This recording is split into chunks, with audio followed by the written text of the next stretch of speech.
All right, this is my top 5 favorite movies of 2025.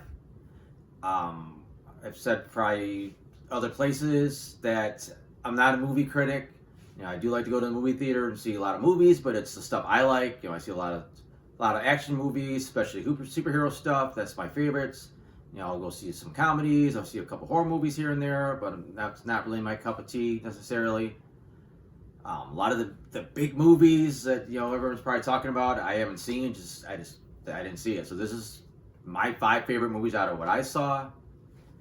Um, really don't even end up adding any streaming movies to this list. They got to be pretty fantastic to make this list. So this is mostly stuff that was released in theaters. I will give one honorable mention to K-pop Demon Hunters. It's a little bit of a guilty pleasure, but it wasn't that great. I know everybody loved it. I know it's like one of the most watched things ever on Netflix, but it just felt like it fell a little short. I thought the story ended up being a little underbaked. That the emotional stuff had just enough stuff to work. I thought the action was ended up being actually a little lackluster. I'm not a fan of musicals, but the songs were fantastic. I think that's a movie that could have possibly made the list. I think it was.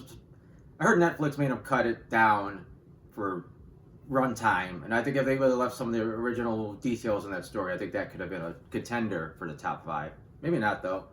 Who knows what they would have left in there. But with that out of the way, also there could be some spoilers in here. I don't know how deep I'm going into detail on any of these movies, so I guess when you hear a movie coming up and you say, hey, that might be a spoiler, I don't know. You might want to go watch it real quick. I don't know. That might work. I also have another version of this review that's got no spoilers in it. That's on soundedbettermyhead.com, so if you want to check that out, not get spoiled by anything. But after all of that's out of the way, let's go with number 5. I end up picking Sinners. Love the characters in this movie. I thought just really invested in all the characters. Acting across the board was fantastic. Even for being a period piece, I was into it. But the star of this film is really the music, just the way music's such an important part of the movie. It's almost a character on its own. And of course, everyone points it out, the big scene at the club where the song is intermingling with space and time was just mesmerizing. I thought the movie faltered though when it got closer to the end. I thought when it turned to the full-on vampire flick, I don't know, it just wasn't as strong. It felt a little rushed. Obviously, a lot of comparisons from Dusk Till Dawn. But I thought the mid-credit scene really brought it back up on a high note again. So I thought that, I'll walk out of there pretty satisfied. Number 4, I'm going to go with Superman. I'm a huge Superman fan, so as long as you do a Superman pretty well, I'm usually pretty happy. That they did a really good job of capturing that kind of Silver Age kind of wackiness a little bit, but not too wacky. But they also kept Superman and Lois and some of the other characters grounded enough that you felt like these were real enough people and not just comic book characters. I think it was a little too much at times though. There's just too many characters coming in. There's just so much going on. They're really trying to establish this universe, and they just kind of throw everything at you all at once. But again, overall, some good action scenes. It looked really cool. You gotta love Crypto. Number 3, I actually moved this up. I had this below Superman at one point. I went with Thunderbolts. Just the more I think about it, I was so invested in that team by the time the movie ended. I was ready to. They would have did Thunderbolts 2 right afterwards. I probably would have stayed in the theater and watched another 2 hours. After I left Superman, I was like, all right, I'm cool for a little bit. Again, it's the classic thing to take these misfit characters and then bring them together. And I thought the emotional stuff worked really well. I really felt that vibe of classic MCU. It really felt like this is what we kind of all fell in love with the MCU, and even the post-credit scene felt like it meant something this time. I just felt the general story was just okay on its own. None of the action was super spectacular, so I think they kind of faltered there a little bit. Some of the characters didn't get a lot to do, or especially character moments. Like it basically became the, not that I don't mind, but the Yelena Red Guardian show, which again I like those characters, and Bucky got his time to shine, but everyone else was kind of left in the dust in some scenes. Number two, I am going with Weapons. It's a bit of a flawed movie. Like, first of all, just the camera work in this movie was spectacular. Just the way they show you exactly what you want to see, what they want you to see to make the most impact. Like keeping something just hidden or just showing something at just the right time. And every time they got to a suspenseful scene, it was edge of your seat. Especially my favorite scene in the movie is the stakeout when the mother comes out and cuts the piece of the hair off. I mean, the hair part was a little anticlimactic, but the whole sequence before that was just edge of your seat, tense. I also like the way they did the chapters. I thought each chapter gave you a little bit more information towards the main story, and just kind of kept adding on to you. Finally, like, okay, you know what's going on now, and it was such an engaging mystery to begin with.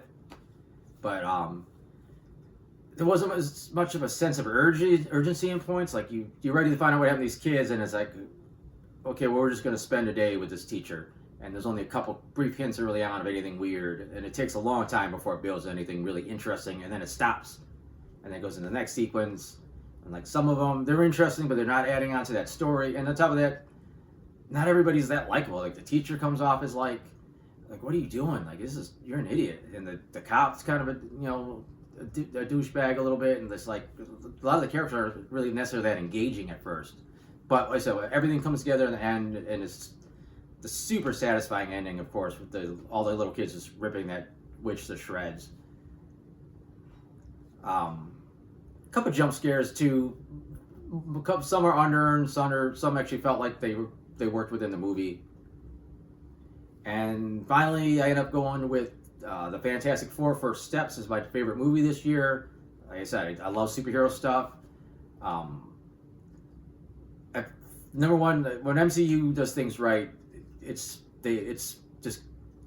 gold to me as far as superhero stuff, and I think they were pretty close to peak Marvel with this movie. It was nice that you didn't have to be bogged down in like really anything else. It was kind of a standalone story because it was taking place in its own universe, at least for now. I thought they really did a good job. I remember reading old collected editions of the Fantastic Four's early issues in comics, and they were like the way the Avengers are in films now. Like they're the shit. They're the biggest team. That's how the Fantastic Four used to be. Like that was Marvel's bread and butter. That was like their main, all-star team.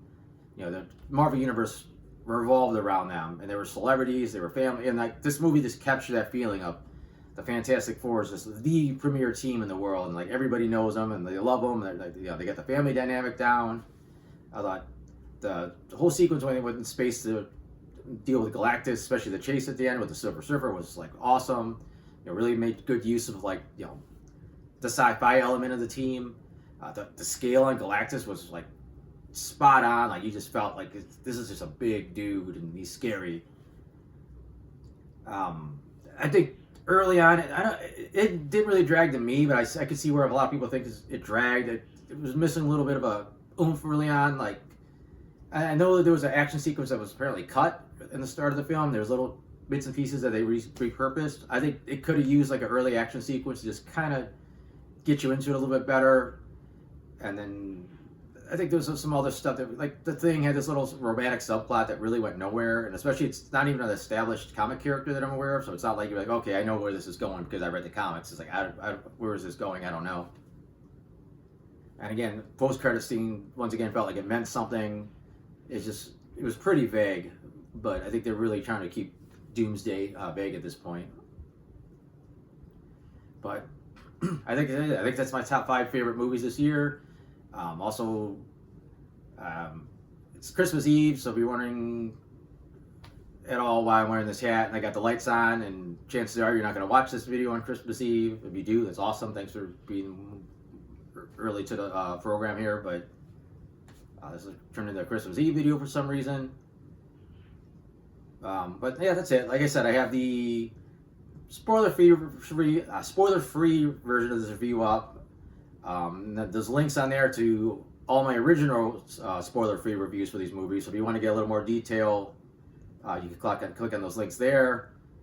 Also, I'll probably post in the comments on this video links to the spoiler reviews I've done for all these. So again, if you're more interested in what I had to say in more detail, all that should be out there.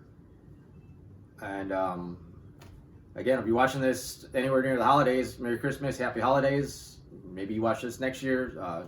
Merry Christmas for 2026. And thanks for watching.